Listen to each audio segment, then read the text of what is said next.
This video, we'll be introducing ourselves to what is physics itself. Though we don't really have a permanent definition for physics, but we just have to understand what physics is in terms of different aspects and different subjects that we'll be dealing with in physics. In physics, it is important to know about the combination of the following. The first one is definition of physical quantities, terms, and concepts. The second one is statements of laws and principle, which is very, very important when it comes to physics. We have some physical laws and principle that guides the rules of physics. The third one is explanation or description of physical phenomena, which is basically what we need to study under physics. The fourth one is description of experiments, which is very, very important. And the last one, which physics is popularly known for, is numerical problems. So we solve a lot of numerical problems. Now, what's our definition? You see, definition is a simple statement which expresses the meaning of a physical quantities. It's used to happen that in physical quantities we have similar or identical definitions, but there must be keywords that makes them to differ from other definitions. For example, we can define heat capacity as the quantity of heat needed to raise the temperature of a given mass of a substance by 1 Kelvin. And we can define specific heat capacity as the quantity of heat needed to raise the temperature of 1 kilogram of a substance by 1 Kelvin. Look at it. We said specific heat given mass and specific heat capacity 1 kilogram.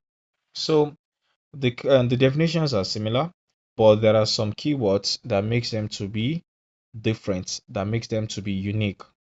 Now let us go to statements of laws and principle.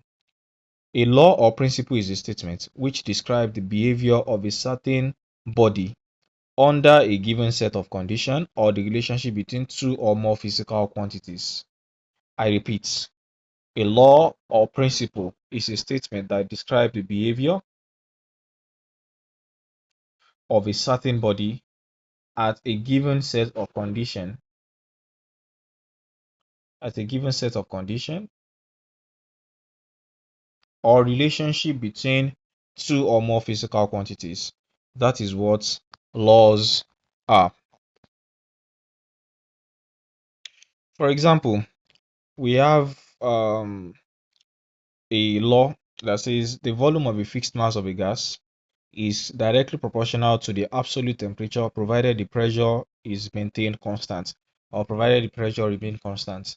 You see, there are some words that are very, very important when we come to statement of laws and principle. For example, the volume of a fixed mass. You see that fixed mass is a very important statement. If it is omitted, then you have invalidated the statement of laws or the principle.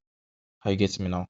So law and principle has some things that guide them, and they have unique words that is very, very important when it comes to stating them. Now, the next thing is explanation or description of natural phenomena. See, when we are asked to explain a natural or physical phenomena, we must understand that we are asked to explain it in such a way that we must understand it. For example, explain the phenomenon of photoelectric emission. I can explain that when high frequency radiation, let me illustrate that. When high frequency radiation falls on the surface of a metal, right? Let me just do it like this. Falls on the surface of a metal. When high radiation falls on the surface of metal, electrons are ejected. Electrons are ejected from the surface of the metal. And the frequency of incident radiation must be higher than a certain minimum value called the threshold frequency. So I've explained everything that happens here. A high frequency radiation falls on the surface of metal. So this is a metal. Electron is emitted. An electron can only be emitted if and only if the frequency of the radiation is greater than the threshold frequency. That is just explanation or description of a physical phenomena. Now we also have description of experiments. which we must actually understand when it comes to physics itself. There are always experiments. We describe experiments. We can describe experiments of acceleration due to gravity using simple pendulum. And for every experiment that we take in physics, there are always precautions. And precaution are the step that we take, which is needed to be taken in order to improve the accuracy of the results. These are precautions. Now, how about numerical problems? In physics, it is very, very important when it comes to physics, you must get a numerical value which you can actually solve. For example, I can have my acceleration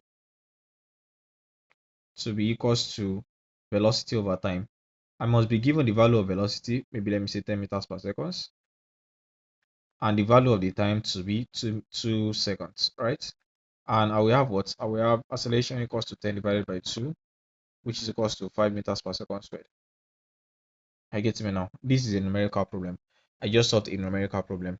So these are the things that we must understand when it comes to the basic introduction to physics. Now, let us go back to what we just discussed now.